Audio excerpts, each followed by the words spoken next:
Let's go, Snoopy!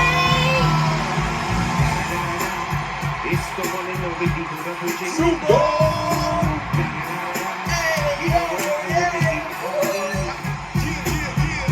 Y'all know what this is, so can y'all make some noise for my man Snoop Dogg?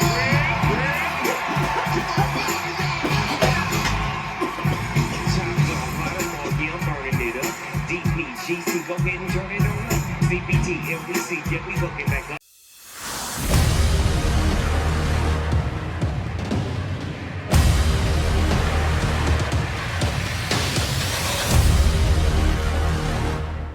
What is going on, my people? Welcome back to the channel for another album review. I'm your boy KEEM the Dream. If you're new to the channel, go right on ahead and hit that subscribe button, hit the bell as well to always keep notified of my newest content. And today I will be reviewing the new Snoop Dogg record, Back on Death Row. Cali legend, the Snoop, the Dogg has released his 20th studio album, Back on Death Row. Back on Death Row was released ahead of time before his Super Bowl performance this year with legends in hip hop and R&B, Dr. Dre, Mary J. Blige, Eminem, and Kendrick Lamar. Which, by the way, I freaking love that performance. It's easily one of my best Super Bowl performances of all time, and one of the best historic moments in all sports history. This is the first record to be released in 24 years from Snoop Dogg going through Death Row Records. His last record being released back in 1996, The Dogfather. This record is also released upon the 30th anniversary of Dr. Dre's The Chronic. Surely this new record is an exciting change of pace for old school fans that were with Snoop Dogg since the hype and really to begin to love him in his early prime. Hopefully to expect Snoop to dive back into that same Snoop Dogg style that they best known and loved him for in his days with Death Row Records, in that same way that Doggystylin and The Dogfather gave. And thankfully,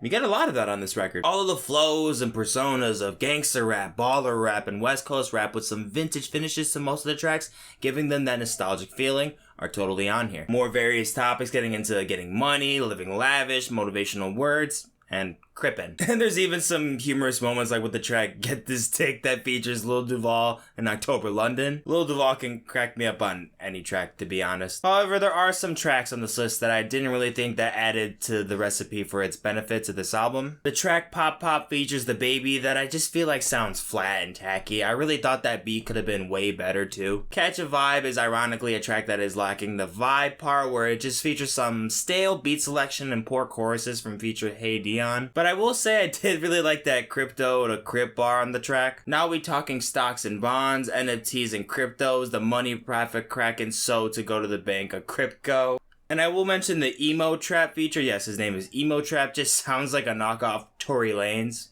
which is beyond far of a compliment. Not to mention, I do feel like a lot of these tracks really just feel too short. I almost feel like they're unfinished at the point when you get to those outros. Other than some of the tracks that I just named that I don't fancy so much, there's not really much else to dislike on here from my end. The track Sandwich Bag features that classic Smokers Club hip-hop swing that Snoop is symbolized for. The track Conflicted features New York's own Nas with a fire verse on the track that spits heat and swagger for its full length for these classic grand piano schemes and boom bap tracks with a modern tune-up. There's even some solid R&B contributions with the song Gotta Keep Pushing with T.I. and Sleepy Brown. Not to mention with the intro track on this record with Snoop Dogg opening up about him having a dream of him returning back to Death Row Records. Then immediately you're heading right into this OG West Coast style beat that slaps harder than a chancla. We even got the track Crip Ya Enthusiasm, which hysterically samples the actual Curb Your Enthusiasm theme that honestly, they don't do such a bad job of turning this sample into a hip hop track. They do pretty well, honestly. Not only does the record feature some of hip-hop and R&B's classic and performers,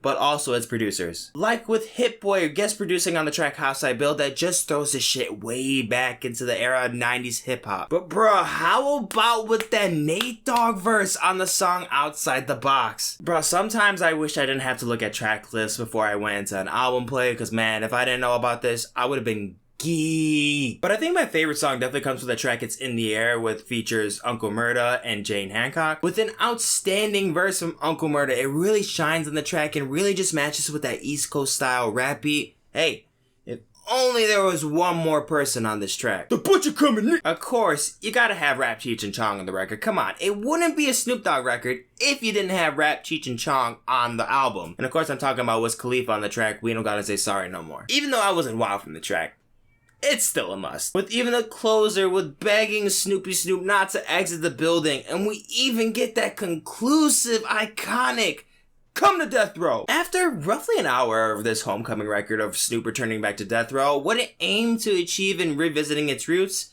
I think it does well enough of achieving that. It's pretty much every style of Snoop you can ever really ask for from him on a record, with new and old features that accompany it. Pretty solid production for the most part on most of these tracks, and it indeed brings a lot of hype with Snoop Dogg returning back to death row for this album. And I also think it's hilarious how Snoop Dogg actually turned this album into an NFT. But yeah, I thought this record was a solid contribution from the D.O.G. himself. I mean, the legend just keeps his swag intact.